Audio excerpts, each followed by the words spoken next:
সবাইকে, আমি অর্পিতা। আমার নতুন একটি মিনি ব্লগে তোমাদের সকলকে স্বাগত।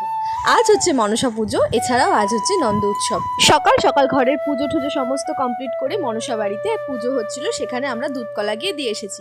বাড়ি এসে দেখি বাবা বাজার থেকে কচুর শাক এনেছে, এনে নিজেই কাটাকুটি শুরু করে দিয়েছে, জানে যে আমি পারি না। এছাড়াও বাজার থেকে এনেছিল ইলিশ মাছ, এই যে দেখো কতটা ইলিশ মাছ এনেছে। আজ তো রবিবার, সবাই বাড়িতে, তাই বাবা বেশি করে বাজার করে রাখলো যাতে কালকে আর বাবার কোনো অসুবিধা না হয়। তবে লোটে মাছগুলো আজকে রান্না করবো না, এগুলো ধুয়ে বেছে ফ্রিজে রেখে দেবো। কালকে তো বাবা বাড়িতে থাকবে না, তো বাজারে যাওয়ার কেউ নেই, এগুলো আমরা কালকেই রান্না করে খাবো। আর এই দেখো বাবা এদিকে দৌড়ের সামনে বসে মাছ কাটছে, আর দুটো লালু দাঁড়িয়ে রয়েছে মাছ খাওয়ার আশায়। অন্যদিন তো দুপুরে শুধুমাত্র আমি আর মাই একসাথে খাই, তবে আজকে রবিবার, সবাই বাড়িতে, সবাই মিলে একসাথে বসে খাওয়ার মজাটাই আলাদা। বাবার খুব পায়ে ব্যথা, নিচে বসতে পারছে না, তাই আজ ওপরেই খাচ্ছে। দুপুরের জন্য আজকে রান্না হয়েছিল ভাত, ইলিশ মাছের মাথা দিয়ে কচুর শাক, এছাড়াও হয়েছিল বেগুন আলু দিয়ে ইলিশ মাছের পাতলা ঝোল, আর হয়েছিল সর্ষে পোস্ত দিয়ে ইলিশ মাছের ভাপা।